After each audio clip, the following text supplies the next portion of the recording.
আসসালামু আলাইকুম প্রিয় বন্ধুরা, আপনারা দেখতে পাচ্ছেন বাংলাদেশ কৃষি বিশ্ববিদ্যালয় জব্বরের মোড়।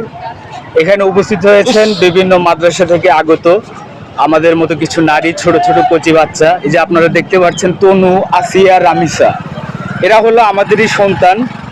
নারী হলো মা, নারী বোন, নারী হৃদয়ের আপনজন। সেই নারীকে যে বাংলাদেশে অপমান করা হয়, লাঞ্ছিত করা হয়, সে বাংলাদেশ কখনো উন্নতির চরম শিখরে পৌঁছাতে পারবে না।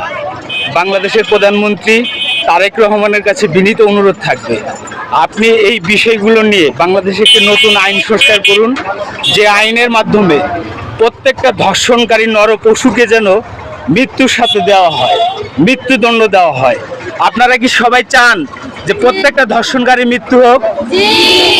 এই যে দেখতে পাচ্ছেন প্রিয় বন্ধুরা, বাংলাদেশ কৃষি বিশ্ববিদ্যালয় ময়মনসিংহ, এই ময়মনসিংহ জব্বরের মোড়েই দুই পাশে বিভিন্ন মাদ্রাসা থেকে আগত হয়েছেন অনেক শিক্ষার্থী, কচি কাঁচা মা বোন।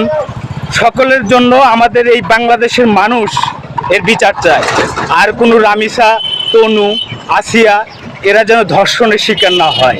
আমার মেয়ে, আমার বোন, আমার স্ত্রী, আমার আপনজন রাস্তাঘাটে যেন নিরাপত্তায় চলতে পারে, সেই লক্ষ্যে বাংলাদেশ প্রধানমন্ত্রী তারেক রহমানের কাছে বিনীত অনুরোধ থাকবে, প্রত্যেকটা ধর্ষণকারীকে আপনি মৃত্যুদণ্ডে দণ্ডিত করবেন।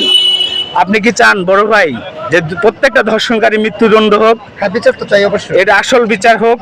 বাংলাদেশে যেন কোনো অন্যায় অপরাধ না ঘটে, সেই জন্য মাননীয় প্রধানমন্ত্রী আমার বগুড়ার মানুষ, আমিও বগুড়ার সন্তান, সেই হিসাবে আপনার কাছে বিনীত অনুরোধ থাকবে, বাংলাদেশে প্রতিটা ধর্ষণের যেন মৃত্যুদণ্ড সাজা হয়, সে আইন আপনি প্রতিষ্ঠা করবেন। আসসালামু আলাইকুম। প্রিয় বন্ধুরা, আপনাদের কাছে বিচারের জন্য প্রত্যেকটা মানুষ যারা যারা ভিডিওটি দেখবেন অবশ্যই একটা করে লাইক, কমেন্ট, শেয়ার করে দিবেন, যেন প্রধানমন্ত্রীর দপ্তর পর্যন্ত পৌঁছায়। আপনারা একটা করে শেয়ার করে দিবেন অন্তত।